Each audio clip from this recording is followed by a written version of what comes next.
Shalom, saudara-saudara, selamat pagi. Shalom. Bapak musisi bisa istirahat. Saya bukan kebanyakan pendeta GBI, lalu sedikit nyanyi. Waktunya dengar firman, kita akan sama-sama dengar firman. Amin, saudara. Apa kabar hari ini? Luar biasa. Saya senang ada beberapa teman lama muncul kembali. Saya percaya segala sesuatu itu ada di dalam waktu Tuhan. Amin, saudara. Hari ini kita mau merayakan Good Friday atau hari kematian Kristus. Saya akan menyampaikan kebenaran firman, tapi tidak di dalam sequence sedih ya, saudara ya. Kita setiap tahun dengar tentang Yesus mati, dan kita sering mendengar ayat-ayat yang sama. Hari ini saya tetap ada ayat-ayat yang sama yang biasa kita dengar, tetapi dalam suasana yang lain. Saya lebih senang dalam penyebutan hari kematian Kristus dalam bahasa Inggris, Good Friday. Kenapa disebut Good Friday, saudara? Menurut Anda kira-kira kenapa? Kenapa disebut Good Friday? Ada yang tahu? Bu Hera? Disebut Good Friday atau hari Jumat yang bagus, yang baik. Sementara kita sering dengar hari Jumat itu ada yang disebut Friday the 13th. Hari Jumat ke-13 yang suasana horor. Apalagi Jumat apa? Jumat Kliwon kata anak saya kemarin. Good Friday. Memang hari ini kita memperingati kematian Kristus. Tetapi saudara harus tahu, di balik kematian Kristus ada penebusan yang membuat kita ini harusnya bersyukur, saudara. Jadi harusnya kita tuh bersukacita pada saat kita memperingati kematian Kristus. Karena pada saat Yesus mati, sebenarnya kalau saudara membaca di Yesaya 53, saya sudah kirim itu ayat dari hari Senin. 53 ayat. Kalau saudara memperhatikan ayat-ayat yang saya kirim dari hari Senin, semua itu menceritakan penderitaan Kristus di atas kayu salib. Ya, yang terima ayat pasti tahu. Di situ dikatakan salah satunya adalah orang mengira dia dikutuk, orang mengira dia dihukum, padahal sebenarnya kesakitannya dan hancurnya badannya di atas kayu salib itu untuk menanggung dosa kita, menanggung setiap kelemahan tubuh kita, menanggung setiap kutuk. Anda perlu tahu bahwa akibat dosa itu maut, saudara ya. Dan hari ini saya akan membawa satu tema, yaitu judulnya Died for a Reason. Mati untuk satu tujuan, dengan satu alasan, saudara. Tidak satu sih, sebenarnya banyak alasan, tetapi saya sebut saja a reason. Ada alasan kenapa Kristus mati. Tentunya secara umum pada saat kalau ada orang ditanya, kenapa Yesus harus mati? Biasanya secara umum mereka akan berkata, supaya saya memperoleh hidup yang kekal. Betul, saudara? Kan itu yang kita bisa tahu kan, Yohanes 3:16. Karena begitu besar kasih Allah akan dunia ini, sehingga dikaruniakan anaknya yang tunggal, supaya barang siapa percaya tidak binasa, melainkan beroleh hidup yang kekal. Itu ayat hafalan yang sudah ada sejak sekolah minggu. Dan kita pada umumnya tahu bahwa Yesus mati supaya saya hidup, gitu kan, saudara? Yesus mati supaya nama saya tercatat di dalam kerajaan surga. Nah, hari ini saya akan saya akan membagikan kebenaran firman Tuhan untuk meningkatkan level pengertian kita tentang kematian Kristus, tentang apa yang Yesus lakukan di atas kayu salib, supaya kita nggak cuma ada di dalam pengertian bahwa Yesus mati supaya saya masuk surga, supaya nama saya tercatat dalam kerajaan surga. Ya, supaya jangan sampai di situ. Saya mau menunjukkan hari ini betapa kita itu begitu berharga di mata Tuhan. Ya, saudara ya, kita sering dengar bahwa kamu itu adalah seperti biji mata Tuhan. Tapi sungguh-sungguh kita merasakan itu enggak sih? Atau kita hanya sekedar itu sebagai satu pengetahuan yang kita dengar sejak kecil, oh saya disayang Tuhan. Bahkan banyak sekali lagu-lagu ya, sayang disayang, aku disayang Tuhan, gitu kan kira-kira, saudara. Tapi saudara tahu wujud Yesus atau wujud Allah menyatakan kasihnya kepada kita itu melebihi dari apa yang bisa kita pikirkan. Yang tercatat cuma adalah dia mati di kayu salib, dia menanggung ini dan itu. Film Passion of the Christ itu cuma 30% saja. Kalau saudara mau tahu yang aslinya, tidak seperti itu. Yang aslinya lebih kejam, itu tidak bisa ditampilkan. Ya, karena tidak akan mungkin orang bisa menggambarkan kesadisan yang begitu dalam kita cukup mengetahui itu. Tapi alangkah baiknya kalau sekali-sekali pada saat saudara menerima ini, tubuh dan darah Kristus, kan dalam Korintus Rasul Paulus mengajarkan bahwa kita disuruh apa? Ingat kebaikan Allah. Bukan? Itu kan disampaikan kan? Betul kan saudara, pada saat tubuh dan darah Kristus dibagikan, itu sebenarnya bukan sekedar satu rutinitas yang kita lakukan, tetapi sebenarnya Rasul Paulus mengatakan itu adalah kesempatan buat kita mengingat apa yang Yesus sudah lakukan di atas kayu salib, apa yang menjadi karya besar Allah bagi manusia. Nah, semoga setelah saudara mendengarkan kebenaran firman Tuhan ini, Anda menghargai dirimu tinggi. Harusnya begitu. Nilai kita itu tinggi, saudara. Memang secara ilmu, pada saat tubuh manusia ini dipilah-pilah, air, fosfor, apalagi ada kapur dan macam-macam lah. Saya lupa ada lima unsur yang menyusun tubuh manusia. Pada saat dipisah, tidak ada harganya, saudara. Tidak ada harganya, karena sudah mati. Nah, kematian inilah yang oleh Kristus, oleh Allah, Kristus lakukan supaya kita ini hidup, saudara. Pada saat Anda hidup, wah itu Kairos sedang ngamuk di belakang. Pada saat Anda hidup, itulah nilai Anda yang sesungguhnya, saudara. Nilai kita ada itu pada saat kita hidup. Kalau kita udah mati mah gak ada gunanya, saudara. Permasalahannya pada saat kita mati, sudah keluarkah, sudahkah rencana Allah, sudahkah semua yang Tuhan berikan dalam hidupmu sudah tersalurkan atau tidak? Ya, saudara, Anda pasti sering dengar kata-kata ini. Kuburan itu tempatnya orang kaya sebenarnya. Orang yang kaya dengan potensi yang belum sempat keluar, udah mati duluan. Kalau kita sudah mati mah gak ada gunanya, saudara-saudara. Justru pada saat Anda hidup, itulah nilai kita ada. Dan untuk itulah Kristus mati. Itu bukan salah satu tujuannya, tapi nanti saudara akan lihat dengan lebih jelas nanti, saudara.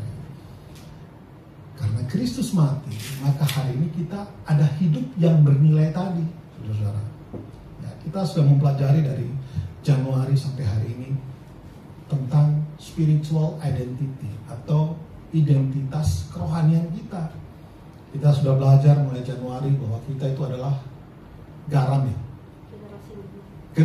Kita adalah generasi yang Tuhan sudah pilih. Terus Februari apalagi? Ragi, kita adalah ragi. Terus apalagi? Garam, betul kan? Sebut kita ini garam. Itu semua adalah spiritual identity atau identitas yang sudah ditanamkan oleh Kristus bagi setiap daripada kita, saudara. Jangan melihat itu sebagai itu kata Alkitab, itu cuma kata pendeta. Hati-hati, saudara. Hari ini orang, saya tangkap begini, saudara. Hari-hari ini orang itu tidak terlalu tertarik dengan kebenaran firman Tuhan yang tertulis. Orang lebih tertarik dengan hal-hal yang spooky, hal-hal yang gaib, di mana Yesus datang menemuinya, di mana katanya mau dengar suara Tuhan di telinganya. Ada seseorang lagi bermasalah sama istrinya, telepon saya bilang, kamu sebagai kepala rumah tangga yang tahu firman, Alkitab katakan istri itu dikuduskan oleh suami yang takut akan Tuhan. Jadi kalau kamu bicara ke saya akan bilang kamu yang harus lebih rohani. Kamu yang harus terapkan firman Tuhan itu dalam hidupmu supaya istrimu itu ikut. Singkat cerita dia bilang, ya Pak, saya setiap hari ini mengambil waktu dengar khotbah dari pagi sampai sore. Memang saya ketemu orang-orang yang sering datang ke rumahnya bilang, oh ya Pak, sekali kami datang nonton YouTube, khotbah semua, khotbah didengerin. Saya berdoa, bahkan sekarang saya mengambil waktu untuk puasa. Saya sering kali, karena Bapak sulit dihubungi, saya sekarang lebih sering dalam kamar bicara sama Roh Kudus. Ngomong ini sudah aneh, saudara. Ya nggak salah sih. Cuma saya bilang kalau kamu ngomong keras-keras ya nanti orang kira kau gila. Lebih baik ngomong dalam hati. Terus bilang, oh enggak, saya sekarang mau yang lebih dalam lagi. Apa itu? Saya dengar ada beberapa pendeta mereka berkata bahwa pengalaman ketemu dengan Tuhan langsung itu, saya lagi mau ketemu Tuhan, Pak. Orang suka yang begitu. Untuk apa ketemu Tuhan? Dia kan bermasalah sama istrinya. Saya bilang, istrimu nggak tertarik kamu ketemu Tuhan. Istri tertarik kamu melakukan kebenaran firman Tuhan. Itu yang tertarik. Apa yang kita ketemu Tuhan tapi hidup tetap kayak yang tidak sesuai dengan firman Tuhan.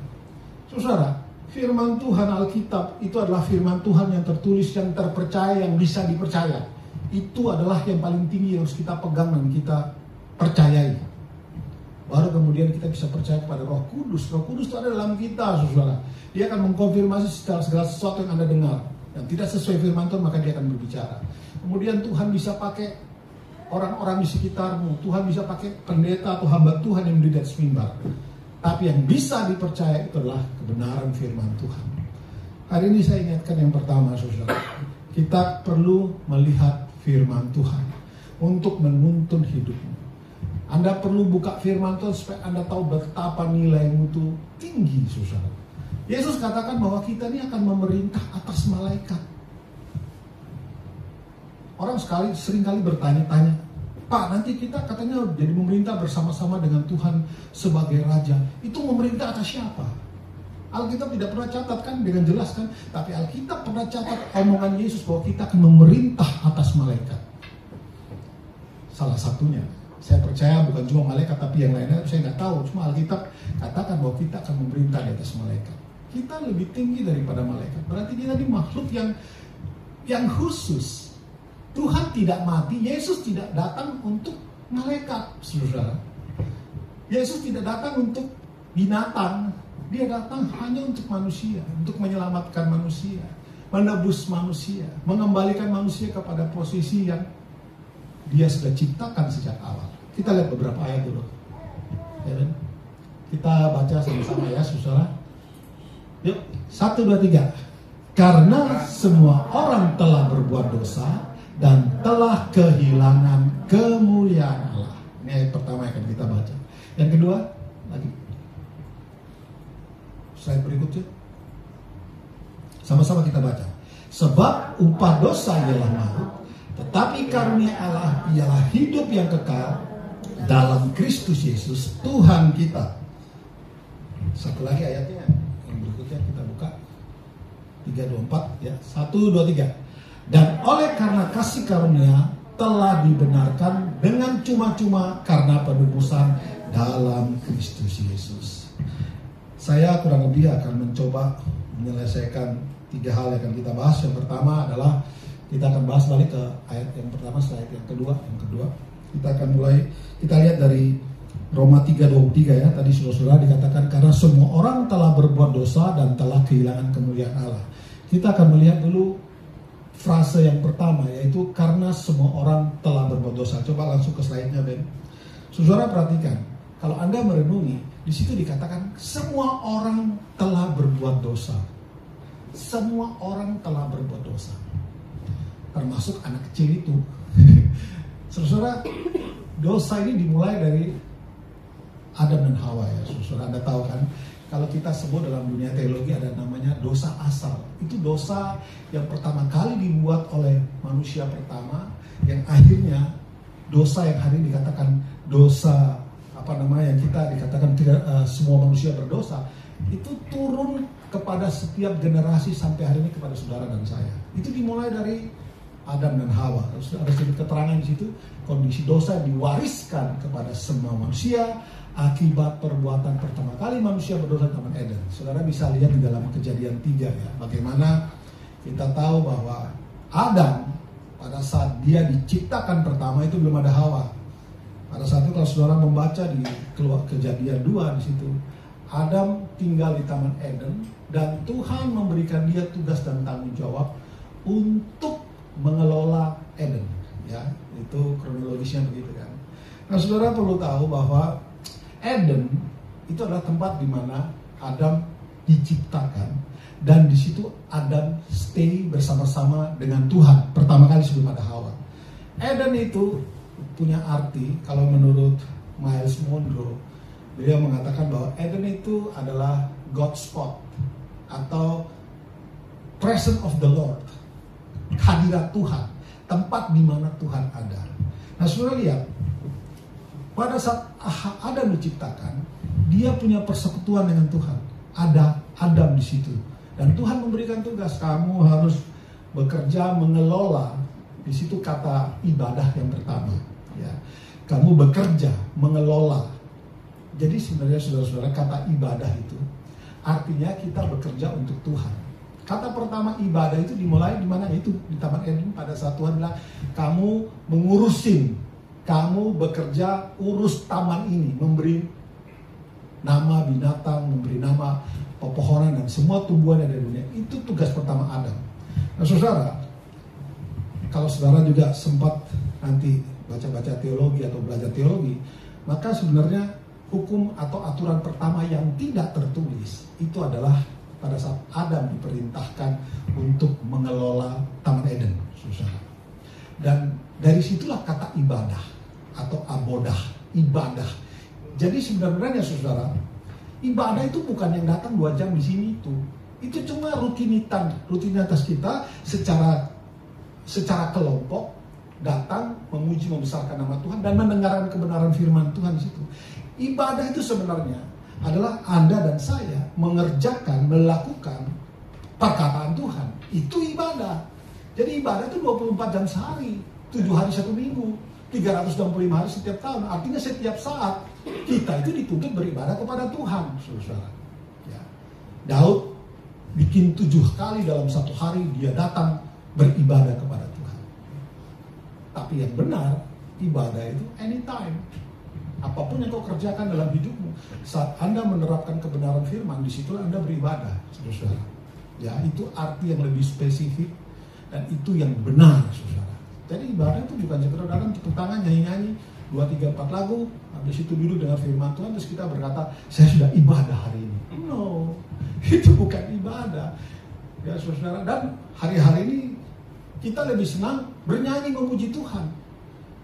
Kalau dengar firman Tuhan sudah ngantuk, saudara. Ya. Harus balance. Saya suka bicara buat beberapa gereja, teman-teman yang lain. Kalau Anda memuji Tuhan, sebenarnya yang terjadi adalah Tuhan dengar kamu. Tapi kalau kamu duduk dengar firman Tuhan, kamu dengar Tuhan bicara. Mana yang penting? Kita mau Tuhan dengar kita atau kita dengar Tuhan bicara? Harusnya kita lebih memilih untuk mendengar Tuhan berbicara. Tapi banyak sekali orang nggak mengerti. Mereka pikir memuji Tuhan itu di atas segalanya. Memang ada ayat firman Tuhan yang mengatakan dalam Mazmur 2 ayat 3. Allah bertata di atas pujian. Pujian itu bukannya nyanyi. Pujian yang dimaksud adalah Anda bilang Tuhan baik, itu pujian. Tapi pujian bisa dilakukan. Pujian bisa dilakukan dengan bermain musik. Pujian bisa dilakukan dengan bernyanyi. Pujian yang sebenar-benarnya adalah setiap perkataan mulutmu yang mengatakan Tuhan baik, Tuhan setia, itu pujian. Dan pujian yang lebih benar adalah orang melihat hidupmu yang sesuai dengan firman Tuhan dan mereka berkata Tuhan itu baik. Itu yang lebih Tuhan mau, saudara. Dan Tuhan tuntut itu daripada kita. Itulah sebabnya kalau Anda memperhatikan, spiritual identity itu berbicara tentang keberadaan rohanimu yang bisa membuat suatu perubahan, saudara ya. Perhatikan baik-baik. Garam itu selalu untuk mempengaruhi, membawa sesuatu yang berbeda. Terang membawa sesuatu yang berbeda, membuat orang bisa melihat dalam kegelapan. Demikianlah keberadaan saudara dan saya, saudara. Dan kalau saya sengaja cerita ini kenapa sih? Saya mau menunjukkan bahwa betapa di atas pundakmu itu banyak sekali tanggung jawab. Bukan cuma ngurusin istri, bukan cuma ngurus anak, bukan cuma punya kerjaan harus diurusin. Bukan cuma itu. Kita punya tugas dan tanggung jawab itu dunia, saudara. Dan bagaimana Anda bisa mendunia kalau dari yang kecil nggak bisa? Nah, di sini firman Tuhan akan mengingatkan saudara bahwa Anda punya tugas dan tanggung jawab. Berarti sangatlah bernilai hidup. Tapi saudara lihat, iblis masuk menghancurkan rencana Tuhan menurut iblis, saudara. Tidak hancur. Tuhan kalau melakukan sesuatu, merencanakan sesuatu selalu berhasil. Ya, mungkin terkesan gagal. Memang sih terkesan beberapa abad gagal. Pada saat Adam keluar dari Taman Eden dan Hawa karena mereka melakukan dosa, melanggar kebenaran firman, melanggar perintah Tuhan, mereka harus keluar daripada Eden. Tadi saya sampaikan kepada saudara, Eden itu adalah God's spot. Eden itu adalah the presence of the Lord. Di sini saya mau tekankan buat pria-pria, sejak awal, termasuk saya, kita itu laki-laki ada di dalam the presence of the Lord. Kita sudah dari awalnya Tuhan taruh, Tuhan ciptakan manusia itu, laki-laki itu di dalam lingkup kehadiran Tuhan, di dalam lingkup hadirat Tuhan. Anda mengerti kan kalau saya bilang hotspot ya? Kita kalau punya wifi dalam rumah, Anda di depan rumah masih dapat tuh signalnya ya, masih dapat ya, internetnya masih main. Tapi pergi dari rumah kira-kira 3-4 meter atau 10 meter sebelah, maka internet sudah nggak dapat. Dengan kata lain, supaya internetnya bagus atau kan Anda punya HP bisa terima internet dengan baik, ya harus mendekat dengan hotspot tadi. Ada satu hal yang perlu kita ingat baik-baik. Jangan pernah keluar daripada hadirat Tuhan. Jangan pernah meninggalkan kebersamaanmu dengan Tuhan. Jangan pernah melarikan diri dari persekutuan bersama dengan Tuhan, baik secara korporat maupun secara individu. Anda keluar pada hadirat Tuhan, Anda keluar dari hadirat Tuhan, mudah bagimu dikalahkan oleh iblis. Mudah sekali. Orang di dalam hadirat Tuhan saja gagal kok, apalagi kalau kita keluar dari hadirat Tuhan. Hawa itu jatuh di dalam Taman Eden. Memang kalau diurut-urut, ya saya tidak menyalahkan Hawa dan juga tidak. Sebab pada saat Hawa digoda, siapa tuh? Suaminya? Adam itu ada di samping dia. Pada saat orang kan selalu nyalain Hawa kan, betul yang tergoda Hawa. Kenapa Hawa tergoda? Karena bukan Hawa yang terima aturan, bukan Hawa yang terima perintah untuk jangan makan itu Adam yang terima. Seharusnya Adam ngajarin Hawa. Makanya teman yang tadi bermasalah sama istrinya, saya tertuntut kamu yang tahu kebenaran firman Tuhan, kamu yang harus terapkan firman Tuhan, maka istrimu akan ikutin kamu. Tapi Alkitab Rasul Paulus juga mengatakan, kalau suaminya kepala batu, maka istrinya menyucikan suami lewat kesalahan hidup istri. Ya, saudara, suami dan istri itu sebanding ya. Tidak ada suami lebih hebat, istri nggak ada. Kalau istri nggak kuat, suami itu akan menyucikan istri. Tapi kalau suami nggak beres, istri akan menyucikan. Saudara bisa buka di 1 Korintus atau 2 Korintus ayat 7 atau pasal 7 atau pasal 8, bisa cari di situ. Nah saudara, ini saya tunjukkan sekali, dosa asalnya datang dari Adam dan Hawa. Dan kemudian mereka terpaksa harus dibuang keluar dari God's presence, atau keluar dari God hotspotnya Tuhan tadi. Harus keluar dari situ. Dan setelah keluar dari situ, saudara bisa kita lihat sekali lagi. Nah, kita lihat dosa ya, tadi sudah sampaikan ya, dosa itu adalah pelanggaran terhadap hukum-hukum Allah. Apa saja yang Tuhan bilang tidak dan kita iya untuk itu, maka itu sudah dosa, saudara ya. Dan dalam bahasa Ibrani itu hamartia. Hamartia adalah miss the target, miss the mark. Seorang pemanah, kalau dia blessed daripada marknya itu atau targetnya, maka itu artinya berdosa. Kalau menurut pengertian teologi tentang dosa itu apa? Jadi miss the mark, atau ada kata lainnya adalah cacat yang fatal. Ya, dosa itu saudara. Terus lagi, dan setiap orang yang berbuat dosa melanggar juga hukum Allah, sebab dosa ialah pelanggaran hukum Allah, saudara. Ya. Jadi Adam dan Hawa yang tadi kalau saudara membaca di dalam, berikut nanti aja. Lagi Ben, kita lihat sebentar. Satu lagi, akibat dosa ada 5 hal, saudara. Yang pertama, kehilangan kemuliaan Allah. Saya mau jelasin sedikit, saudara-saudara. Di dalam Kejadian 1:26 itu, Alkitab mengatakan dengan jelas, kita ciptakan manusia menurut rupa dan gambar Allah. Dari kata itu sudah jelas, dengan bahasa yang paling sederhana, maka Kejadian 1:26 itu punya pengertian bahwa kita ini diciptakan hampir seperti Allah, saudara. Hampir seperti Allah. Kemuliaan Allah itu pun ada di dalam saudara. Ya, hanya saja Allah itu tidak berdosa. Berikut lagi, akibat dosa, kerusakan moral. Ya, saudara bisa cek ayat-ayat itu. Kerusakan moral. Dan ini terjadi kapan? Saat mereka harus keluar dari Taman Eden, diusir keluar karena mereka sudah makan buah pengetahuan baik dan jahat. Mereka sudah sama seperti Allah. Mereka harus keluar.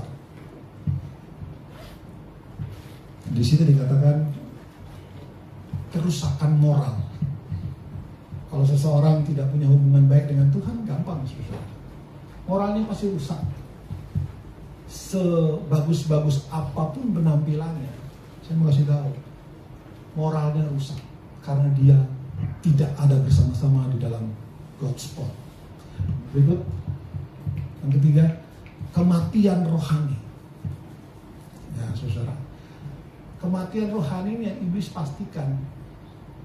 Yang iblis pastikan dari saudara dan saya itu kematian rohani. Kamu boleh masuk gereja, boleh mau berdoa satu hari 24 jam, boleh baca Alkitab dalam satu hari 10-20 pasal terserah.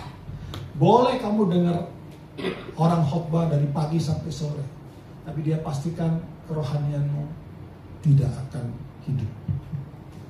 Ini terjadi hanya karena kita ada di luar spotnya Tuhan tadi. Dan keempat, ketidakmampuan. Ketidakmampuannya apa sih maksudnya?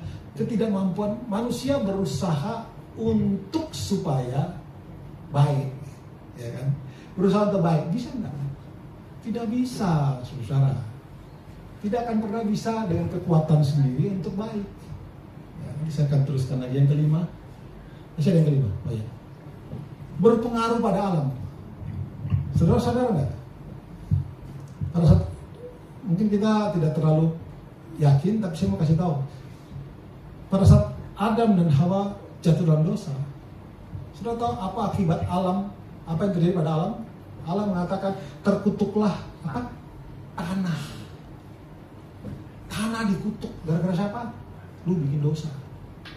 Kita berdosa. Alam berpengaruh, saudara. Terkutuklah tanah oleh karena kau. Ini akibat dosa-dosa asal tadi yang terjadi. Dan ini sampai kepada kita semua hari ini, saudara. Sampai kepada kita harian. Tidak ada orang yang tidak berdosa. Semua sudah berdosa dan telah kehilangan kemuliaan Allah. Dan upah dosa itu jelas, maut. Maut di sini maut yang bagaimana? Saudara-saudara.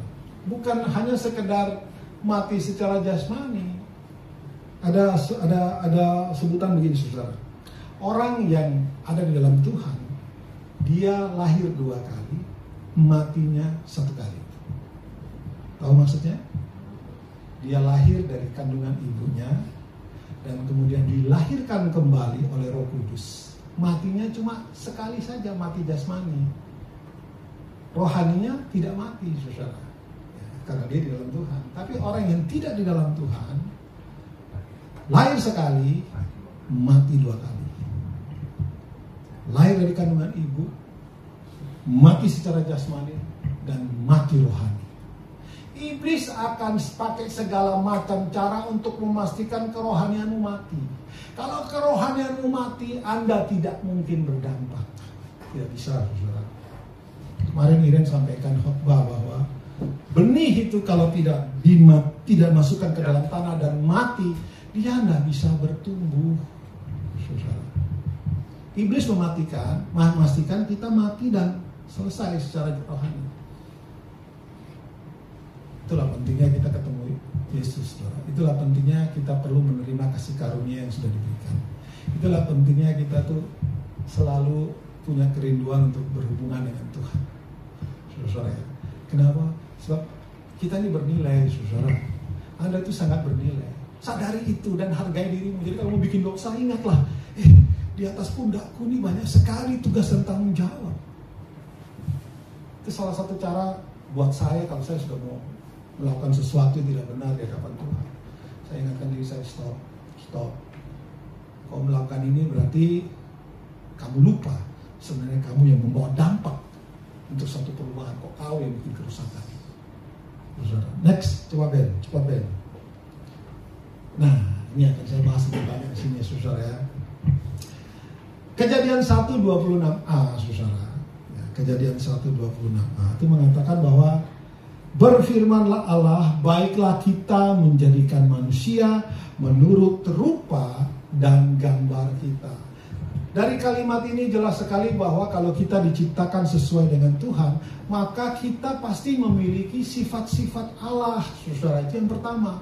Kita pasti memiliki sifat-sifat Allah. Yang kedua yang tadi saya sudah sampaikan, bahwa kita pasti juga mencerminkan kemuliaan Allah itu sendiri. Karena kita diciptakan sesuai dengan rupa dan gambarnya. Dan yang ketiga, yang utama, kita juga diciptakan dengan punya tugas tanggung jawab seperti Allah. Saudara, Anda sadar gak sih bahwa kita itu diciptakan sesuai dengan gambar Allah? Itu artinya salah satunya yang saudara perlu tahu, kita juga punya pekerjaan-pekerjaan yang sama dengan pekerjaan Allah. Apa sih pekerjaan Allah? Menciptakan. Betul kan? Allah menciptakan gak? Saudara-saudara, menciptakan kehidupan. Apa kita juga menciptakan kehidupan? Oh iya, kita ini menciptakan kehidupan. Anda masih ingat garam? Garam ini punya tugas, salah satunya pada saat freezer belum ditemukan adalah mengawetkan, memperlambat kebusukan. Kan saya sudah sampaikan, pernah ada satu daerah mengalami kelaparan, semua hasil tanahnya itu pada saat itu, pada waktu itu tidak panen. Orang hidup dari mana? Makanan-makanan diawetkan pakai garam itu. Daging, ikan, mereka hidup karena itu. Anda kalau ada di satu tempat dan keberadaanmu tidak menyegarkan, tidak menghidupkan, ada yang salah dengan kita. Karena kita lupa tanggung jawab kita. Anda punya tugas itu besar, saudara-saudara, yang saya sampaikan. Maka nilai dirimu itu tinggi. Jangan tergoda dengan hal-hal receh. Terus kemudian lakukan ini yuk. Meninggalkan apa yang Tuhan mau. Padahal tugasmu lebih besar. Kekuatan yang ada di dalammu, 1 Yohanes mengatakan, roh yang ada di dalam itu lebih besar daripada roh yang ada dalam dunia ini. Saudara, amin. Benar, kita ini sudah dibenarkan oleh Allah. 1 Korintus 5:21. Allah sudah membenarkan kita karena Kristus. Sudah cukup? Harus ada balance-nya, yaitu kita hidup dalam kebenaran juga, saudara. Baru ini klop. Kita tadi baca bahwa oleh karena kasih karunia kita diselamatkan. Itu nggak berakhir di situ, saudara. Masih ada hal yang harus kita lakukan. Hidup dalam kasih karunia artinya kita hidup menerapkan semua kemampuan yang Tuhan sudah berikan. Memang disitulah perjuangannya, saudara. Tidak ada jadi orang Kristen langsung orang Jawa bilang Surabaya bilang menter, kebal. Nggak ada, saudara. Semua masih bisa jatuh, semua masih bisa tergoda. Tapi kita mau terus membiarkan diri terus digoda dan jatuh. Dikit-dikit jatuh, sedikit-sedikit jatuh. Saya lihat banyak anak muda, saudara. Anak muda, dunia ini dengan segala macam cara akan berusaha membuatmu keluar dari kebenaran firman. Dunia ini akan dengan segala macam iblis, dengan segala macam cara yang dia pakai untuk membuat Anda keluar daripada rencana, tanggung jawab, dan kehendak Tuhan dalam hidup. Dia pakai itu untuk membuat kita jauh, saudara. Dia pasti pakai segala macam cara untuk membuat kita jauh. Bagaimana kita menghadapi itu? Tinggal di dalam hadirat Tuhan. Jangan pernah keluar. Kekuatan kita cuma di situ, saudara. Kita kuat bukan karena kita rajin komsel. Kita kuat bukan karena kita rajin ke gereja. Tidak, kita kuat karena kita punya hubungan yang baik dengan Tuhan. Amin, saudara. Cuma itu yang akan membuat kita tetap bertahan. Oke, Ben, dengan cepat saudara. Ya, kita memiliki sifat-sifat Tuhan. Kita punya kemuliaan Tuhan. Jadi pada saat Alkitab bilang semua orang telah berdosa dan kehilangan kemuliaan Allah, artinya Allah yang sudah satu dengan kita ini, Anda atau karena dosa tadi, maka kemuliaan itu harus ditarik kembali. Saudara, pada saat Adam dan Hawa jatuh, mereka harus keluar dari Taman Eden. Dan pada saat mereka keluar dari Taman Eden, tidak ada cara untuk mereka kembali kepada Tuhan. Kalau Anda memperhatikan di dalam perjanjian lama, saudara, Tuhan bangkitkan hakim-hakim, Tuhan bangkitkan nabi-nabi. Untuk apa sih? Untuk membawa orang-orang yang sudah jatuh, terutama saat itu kan orang Israel, membawa mereka kembali kepada Tuhan. Tapi saudara, lihat apa yang terjadi dengan mereka. Kebiasaan mereka tobat dan kumat. Tobat, kumat, tobat, kumat, bertobat dan kumat. Pada saat mereka kambuh lagi penyakitnya, kambuh lagi penyembahan berhalanya, Tuhan izinkan bangsa lain datang menindas mereka, menjajah mereka puluhan tahun. Mereka berteriak, Tuhan kirim nabi, Tuhan kirim hakim untuk lepaskan mereka. Itu terus berulang kali terjadi. Tuhan berusaha membawa orang kembali, membawa mereka kembali kepada Allah, tapi tidak terselesaikan sampai kepada Yesus datang. Disitulah ada jalan bagi kita untuk mau kembali kepada Tuhan. Jadi kita yang hari ini sudah enak sebenarnya. Tugas kita tinggal mempercayai Tuhan kan, karena kasih karunia dan melalui iman kita memperoleh pengampunan, memperoleh penebusan dosa yang sudah terjadi di atas kayu salib. Apa yang kita lakukan hari ini yang salah, apa yang sudah kita lakukan, yang sedang kita lakukan, yang akan kita lakukan nantinya sudah ditanggung Yesus di atas kayu salib. Sudah enak sebenarnya saudara. Jadi kalau saudara memperhatikan baik-baik, dengan semua yang sudah Allah berikan dalam hidupmu, semua potensi, semua talenta yang Tuhan berikan dalam hidupmu, dengan kata lain begini saudara, kita ini seperti Allah. Ya, kita seperti Allah itu bukan dongeng, itu kata Alkitab. Kita tuh sudah seperti Dia. Itu nilai yang tinggi yang ada dalam kita saudara. Ini yang coba dihancurkan oleh iblis. Dia buat orang jatuh di dalam dosa. Udah pasti kalau jatuh dalam dosa maka kehilangan kemuliaan Allah dan pasti maut, akan dibinasakan. Tapi karunia Allah, Yesus datang untuk menyelamatkan saudara. Dan kalau kita melihat Yesus datang, terus kita bilang, oh untuk saya mendapatkan kehidupan yang kekal, terlalu cetek saudara. Kehidupan yang kekal itu pasti dan itu bonus. Sebenarnya yang Allah ingin lakukan adalah mengembalikan posisimu kepada posisi yang tadi, di Taman Eden tadi, yang penuh dengan kemuliaan Tuhan, yang penuh dengan karakter-karakter Allah, yang penuh dengan kasih, murah hati, kerendahan. Itu yang Tuhan mau balikin saudara. Tuhan mau balikan Anda ke posisi awal penciptaan tadi. Karena berabad-abad orang tidak mempunyai kesempatan untuk ke situ. Tapi karena Kristus datang, ini inisiatif Tuhan saudara. Di dalam Roma 5 ayat 8 kalau tidak salah mengatakan, Yesus datang pada saat kita sedang berdosa. Yesus datang bukan karena ada sekumpulan orang bersyafaat meminta Tuhan kirimkan juru selamat. Enggak. Rasul Paulus mengatakan Yesus datang dikirim oleh Allah pada saat kita ini semua lagi berdosa. Dan itu adalah kasih karunia Tuhan. Anda harus mengenal baik-baik kasih karunia ini apa. Kasih karunia itu sesuatu yang diberikan sementara kita tuh gak pantas untuk terima. Apa sih yang membuat kita merasa diri pantas diterima oleh Tuhan? Gak ada saudara. Tidak ada satu hal apapun dari manusia yang dilakukan dan bisa membuat Allah tertarik. Allah tertarik kepada kita kenapa sih? Karena kita ini seperti Dia. Kita ini Tuhan-Tuhan kecil yang ditetapkan dalam bumi ini, yang ditaruh dalam bumi ini untuk menguasai, untuk menjaga. Kan tugas Allah itu menjaga, tugas Allah menciptakan. Ya tugas Anda sama, menjaga, menciptakan. Jadi kalau saudara bingung apa tugasmu dalam dunia, kenapa Tuhan ciptakan saya dan taruh saya dalam dunia ini, ya lihat aja Tuhan tuh, Allah itu apa sih yang dikerjakan, apa sih tugas-tugasnya. Saudara bisa lihat dari situ saja.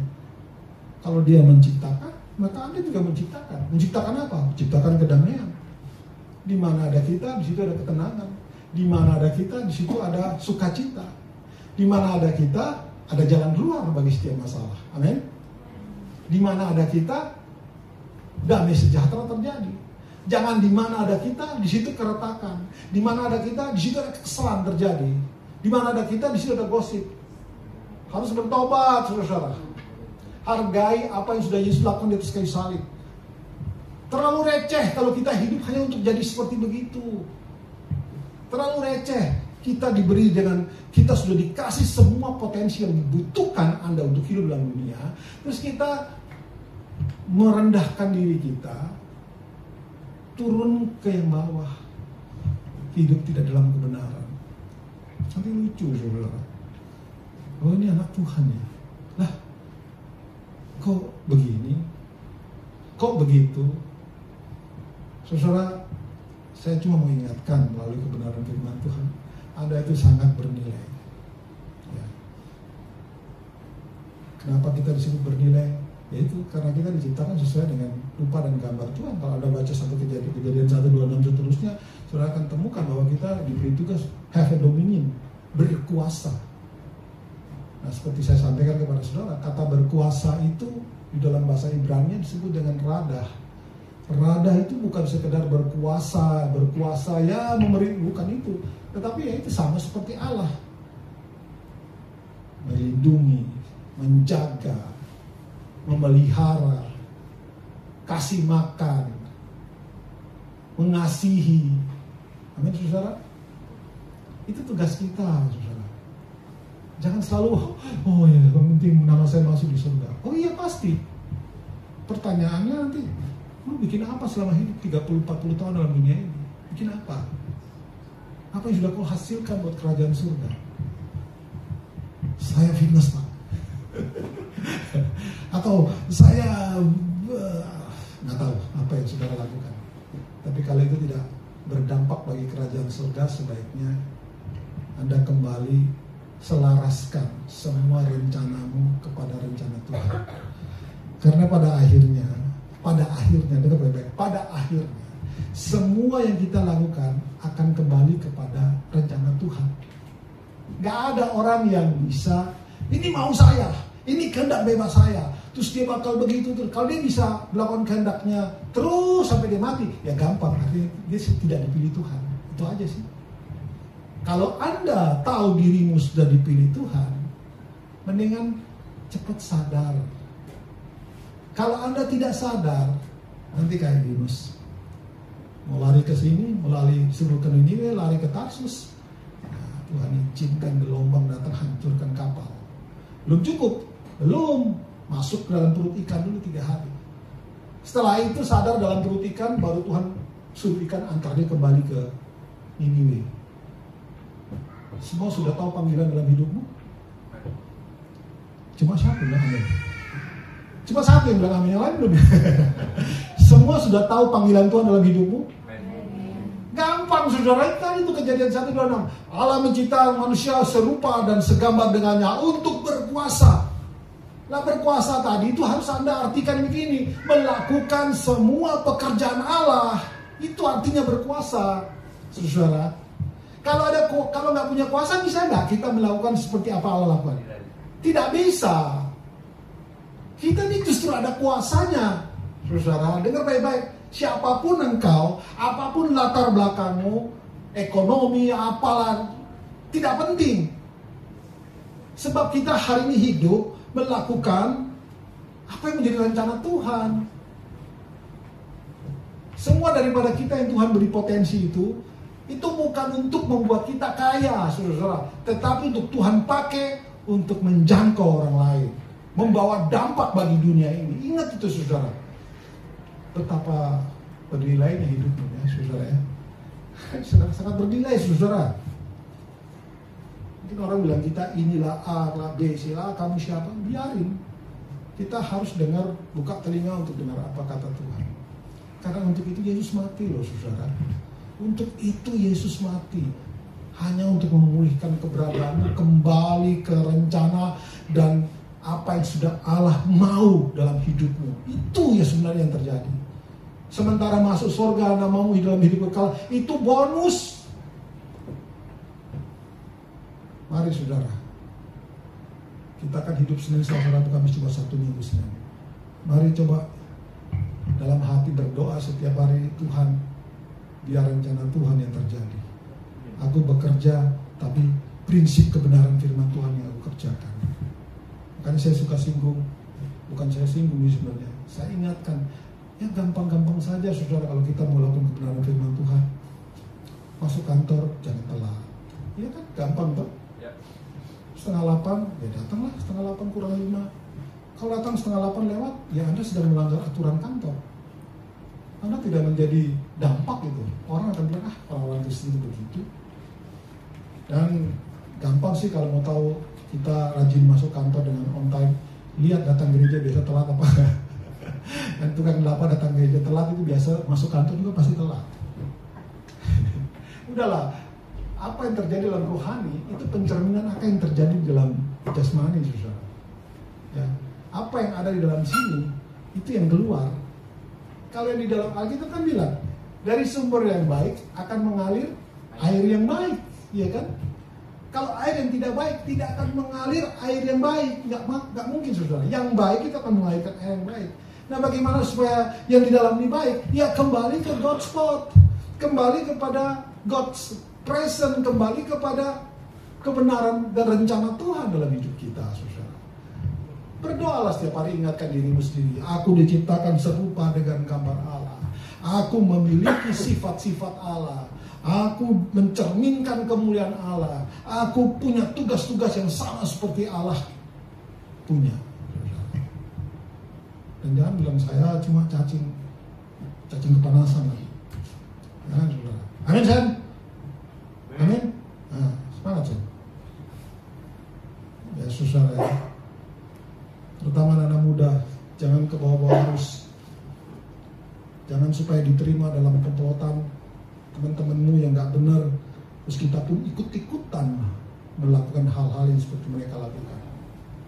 Jangan coba-coba, kalau gak pernah melakukan dosa atau gak pernah melakukan sesuatu yang gak benar, jangan coba-coba, jangan alasan ini mau cari tahu rasanya gimana supaya saya bisa menyaksikan kepada orang lain. Omong kosong. Coba aja kalau gak percaya, coba aja narkoba sedikit. Tapi saya beruntung, saya tidak pernah tahu itu narkoba, gak pernah, saudara. Karena saya sekolahnya di itu Papua bagian pojok sana, di pulau kecil, di situ narkoba kurang. Bahkan minuman mabuk juga dalam saya sekolah 3 tahun SMA di sana itu sekali doang, itu pun ditipu sama om. Ya seringnya apa ya? Minuman keras tidak, ngerokok kencang gitu. Ya terus berantem sering. Tapi adalah itu.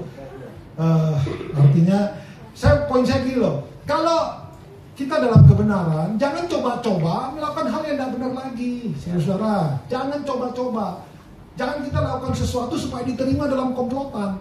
Oh, geng ini biasanya ngerokok, aku coba ngerokok lah supaya diterima di situ. Itu kebodohan besar. Kalau kamu punya status di atas kok, seperti Tuhan kok mencemarkan dirimu dengan hal-hal yang begitu, yang membuat kita turun lagi. Lantas mau bawa perubahan apa? Coba saya tanya, mau bikin perubahan apa, saudara? Kalau kita sama dengan dunia, kita mau bikin perubahan apa? Kita disebut anak terang, bukan? Terang itu bersinar dalam kegelapan. Dunia itu gelap. Lalu kalau kamu gelap, mau bikin apa? Gelap sama gelap. Nah, ini kayak saya hari ini gelap sama gelap. Hitam dari atas sampai bawah termasuk kaos kaki. Celana dalam juga hitam. Tinggal kasih mati lampu, saudara tidak akan lihat saya keluar kemana. Come on, saudara. Kita ini orang terang. Dan satu lagi tentang filosofi tentang terang ini. Terang itu selalu terlihat. Makanya di Matius dicatat begini. Orang selalu lihat terang. Masalahnya pada saat dia datang ke dalam terang, apakah ditemukan perbuatan baik? Pikir sendiri. Sementara perbuatan baik itu adalah hal-hal yang sudah direncanakan Tuhan sebelum atau pra penciptaan. Coba Ben, cepat Ben. Nah, balik. Nah, pra penciptaan. Kalau kejadian 1 itu kan kejadian di mana penciptaan terjadi kan? Beberapa ayat firman Tuhan mengatakan sesuatu sebelum ada penciptaan, saudara. Salah satunya, Ben. Sama-sama kita baca. 1, 2, 3. Sebab di dalam dia, sama-sama saudara. 1, 2, 3. Sebab di dalam dia Allah telah memilih kita sebelum dunia dijadikan supaya kita kudus dan tak bercacat di hadapannya. Ini itu status. That is who you are. Ini bukan tahu pohon cangkok kan? Tahu kan ya? Kalau kita menanam mangga apa gitu, ambil bibit mangga, cabang mangga yang kita mau, terus cangkok ke pohon mangga itu kan. Kita tuh bukan cangkokan, saudara. Ini adalah blueprintnya kita sejak dunia belum dijadikan. Sebelum dunia ini ada. Rasul Paulus pernah mengatakan, sebelum kamu ditenun dalam kandungan ibumu, aku sudah memilih kau kan. Nah ini lebih jauh lagi. Sebelum dunia eksis, Anda dan saya sudah eksis di dalam perencanaan Tuhan. Dan di situ jelas kok, kudus tak bercacat. Bukankah kudus dan tak bercacat ini sifatnya Tuhan? Amin, saudara-saudara. Ini kan sifatnya Tuhan. Kudus dan tak bercacat, ini sifatnya Tuhan. Ingatkan dirimu, lu kudus lu. Jangan bercampur dengan yang tidak kudus. Dan tidak kudus itu nggak bisa gabung, saudara. Kalau Anda mencoba menurunkan standar untuk tidak kudus, maka engkau ada dalam bilangan tidak kudus, bukan orang kudus lagi. Nah, kalau kamu saudara di tempat tidak kudus, mau bikin perubahan kekudusan apa? Nggak bisa, kita nggak bisa berkamuflase, kita nggak bisa berpura-pura. Bangkai itu selalu akan bau pada waktunya. Mau ditutup seharapan apapun, pasti akan tercium. Ayat berikutnya, coba. Roma 8:29a. Kita baca yuk. 1, 2, 3. Sebab semua orang yang dipilihnya dari semua, mereka juga ditentukannya dari semula untuk menjadi serupa. Ini kan eksekusinya dari Kejadian 1:26 tadi, ya kan? Kejadian 1, mari kita ciptakan, dibuatlah manusia. Tapi kah Allah itu, menurut Anda Allah itu Allah yang dadakan? Allah yang suka spontanitas? Emang Iren spontan? Gak ada pemain musik langsung ini gak ada, kita pakai ini. Kalau ini, Aldi sudah jawaban belum? Nah, padahal sudah, tadinya dijadwal siapa? Moses kan? Sudah oke? Oh ya, berarti tidak ada perubahan. Dia mah kalau pasal nanti setelah ini kalau nggak ada langsung kita ganti. Ya itu manusia kan spontanitas, spontan.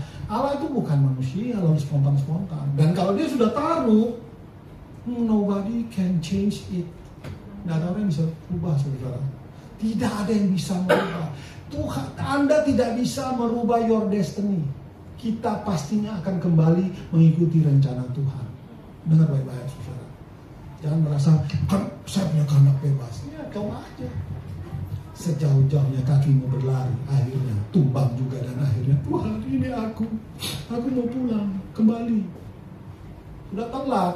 Kalau sudah babak belur, ayo. Lebih enak kamu masih muda. Mana si Diana? Nah, Diana masih muda. Sebelahnya Glory ya, masih muda. Berapa Glory? Berapa? Glory? Glory masih 19 tahun. Aduh, masa muda. Kalau gitu, sungguh senang. Terus? Yang keras yang masih sudah tua-tua masa nyanyi, yang muda-muda ini loh. Masa penuh dengan cita-cita. Alangkah baiknya kalau kita bilang cita-cita yang sesuai dengan rencana Tuhan. Itu baru kerjamu mantap. Lulus jadi guru dan guru yang dipakai Tuhan. Amen. Bukan guru yang bikin masalah. Saudara, saya kebetulan cukup ngerti lah orang guru-guru yang dari sono bikin masalah, punya pacaran sama murid dan segala macam, bikin masalah itu ada tuh. Nah kita harus hati-hati dengan seperti itu. Iblis pakai segala macam cara untuk menghancurkan kita, saudara. Dia pakai segala macam cara. Setiap daripada kita, Tuhan sudah kasih tanggung jawab dan tugas. Apa itu? Ya hidup seperti dia. Ini serupa dan segambar dengan anaknya yang sudah dieksekusi pada saat Kejadian 1 ayat 26. Ini ayat-ayat yang terjadi sebelum ada dunia. Berikut ayat lagi satu ayat kalau nggak salah. Ya, Efesus 2 ayat 10 kita baca. 1, 2, 3. Karena kita ini buatan Allah, diciptakan dalam Kristus Yesus untuk melakukan pekerjaan baik yang dipersiapkan Allah sebelumnya. Ia mau supaya kita hidup di dalamnya. Ini kan pekerjaan-pekerjaan Tuhan. Amin, saudara. Ini kan pekerjaan-pekerjaan yang mau kita kerjakan. Apa itu pekerjaan baik? Ngutangin orang pekerjaan baik gak, Bu Ervin?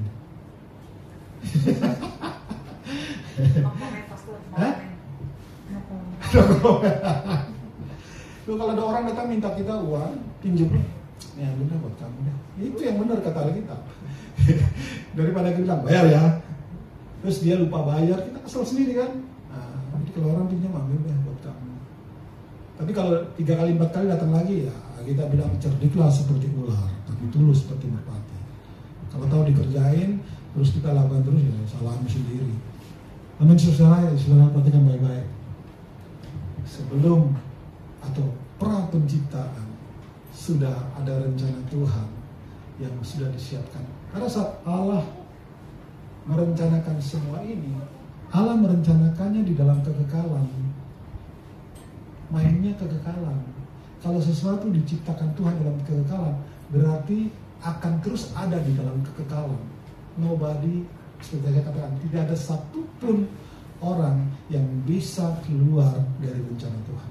Sebenarnya kita ini semua terperangkap di dalam rencana Tuhan. Permasalahan cuma satu, Anda sadar apa enggak? Kalau kita tidak sadar, maka kita akan terus jalan dan nabrak sini, nabrak sana, masuk jurang, diangkat, ditolong, jalan sebentar lagi, keprosok lagi dalam jurang. Sampai akhirnya Anda bilang, Tuhan kok aku jalannya ngawur terus sih? Baru Roh Kudus bicara, makanya pulang, balik ke rencana Tuhan. Begitu Anda bilang yes sir, baru kau akan ada dalam apa yang Tuhan mau. Jangan lari-lari, jangan lari, jangan pernah lari dari rencana Tuhan. Ini saya sampaikan ini untuk mengingatkan saudara, jangan sia-siakan apa yang Yesus sudah lakukan. Itu jalan yang terbaik. Karena kasih karunia, seharusnya kita ini mati semua, saudara. Tapi Yesus sudah gantikan itu semua di atas kayu salib. Silakan saudara baca nanti di rumah, jangan di sini. Tadinya saya mau membahas tuh Yohanes 53, tapi saya ini punya kelemahan nanti bakal nangis dan karu-karuan, makanya saya ganti. Saya tidak mau ya saudara yang baca itu sendiri di rumah. Saya hanya kasih tahu tentang betapa bernilainya kita sampai Yesus harus mati. Betapa bernilai. Saudara, Anda perlu tahu bahwa memang hanya Kristus yang bisa menyelesaikan dosa-dosa kita, menyelesaikan penebusan ini cuma Kristus. Karena cuma Dia satu-satunya manusia yang tidak berdosa. Itulah keunikan dari Kristus ya saudara ya. Alkitab catat Dia adalah manusia sepenuhnya, tapi Dia juga adalah Allah sepenuhnya. Jadi pada saat Dia dijadikan manusia, supaya sebagai manusia ini Dia bisa menanggung, karena Dia tidak punya dosa. Dan pada saat Dia diberikan untuk menjadi penebus dosa, Dia mati. Iblis pikir, habis deh Tuhan. Tapi iblis tidak pernah tahu hari ketiga Yesus bangkit. Pada saat Dia bangkit, itulah hari kita, jalan kita terbuka lebar untuk supaya kita hidup sesuai kebenaran firman Tuhan. Saudara, Anda dan saya dimampukan. Jadi semoga kita mengerti betapa kita ini bernilai. Amin saudara. Next, satu lagi. Roma 5 ayat 8. Sama-sama kita baca. 1, 2, 3. Akan tetapi Allah menunjukkan kasih-Nya kepada kita, oleh karena Kristus telah mati untuk kita ketika kita masih berdosa.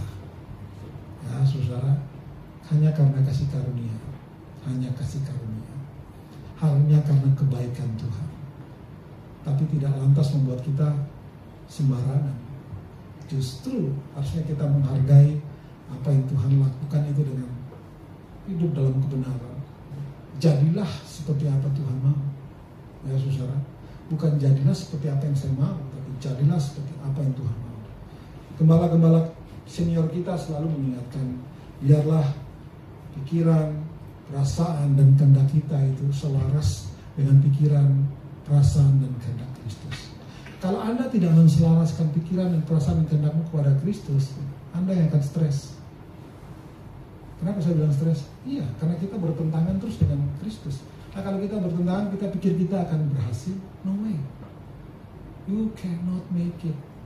Tidak akan orang bisa berhasil tanpa Kristus. Tidak akan pernah bisa. Tidak akan ada orang yang bisa mengalami damai sejahtera, sukacita yang sejati tanpa Kristus.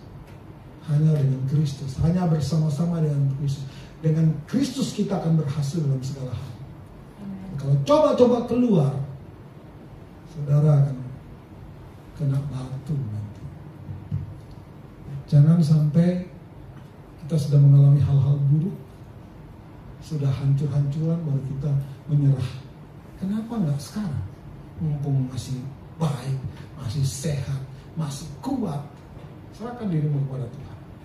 Sungguh-sungguh di dalam Tuhan, mempercayai apa yang Yesus lakukan, menghormati apa yang Yesus lakukan. Terakhir, oke, slide berikutnya. Nggak ada. Artinya kesimpulan bikin sendiri. Ya, saya tidak sengaja tidak bikin kesimpulan. Dari semua yang Anda dengar, judulnya adalah Died for a Reason. Alasannya apa?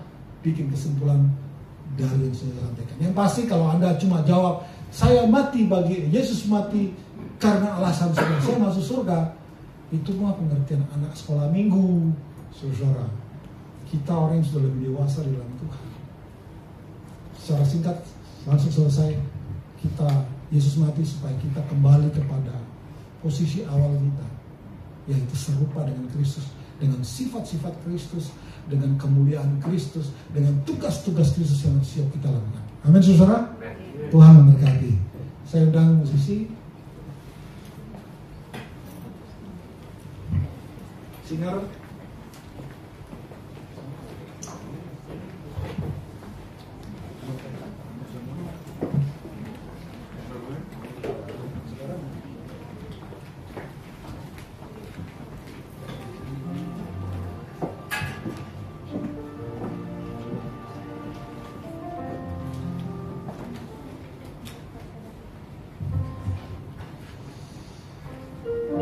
Saudara, kita akan melakukan perjamuan.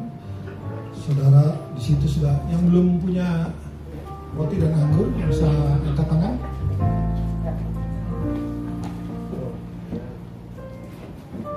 Semua sudah dapat? Mari kita bangkit berdiri, saudara, yang sudah dapat. Oleh kuasa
yang sudah diberikan di atas kayu salib, dihancurkan. Alkitab katakan orang tidak bisa mengenal siapa itu.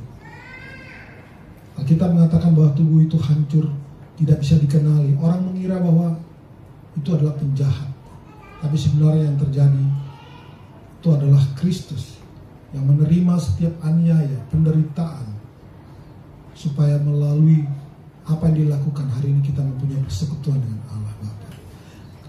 Kita bisa diampuni, Semua dosa ditimpakan kepada tubuhnya yang hancur. Setiap sakit penyakit ditanggung di atas kayu salib. Oleh bilur-bilurnya kamu disembuhkan. Amin. Bukankah roti ini adalah tubuh Kristus? Mari kita makan bersama-sama di dalam nama Yesus.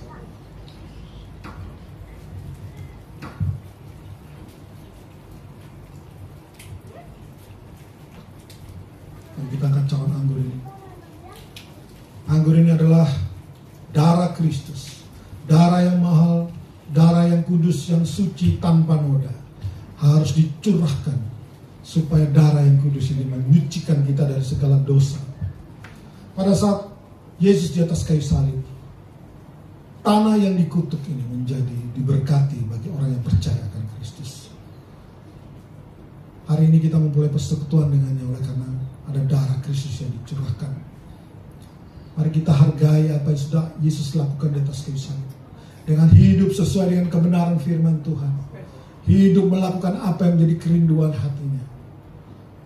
Bukankah air anggur ini adalah darah Kristus? Mari kita minum bersama-sama dalam nama Yesus.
memulihkan kami, menjadikan kami jadi manusia yang baru. Tuhan, biarlah kesimpulan-kesimpulan itu Kau berikan di dalam hati kami. Kami dapat mengaplikasikan kebenaran firman-Mu itu ya Bapa, dan kami mau berpegang teguh terus kepada kebenaran itu sampai selama-lamanya Tuhan. Terima kasih ya Bapa, terima kasih Tuhan Yesus, terima kasih ya Roh Kudus. Mari saudara-saudara kita sama-sama katakan amin. Saudara, kita akan mengucapkan pengakuan iman rasuli.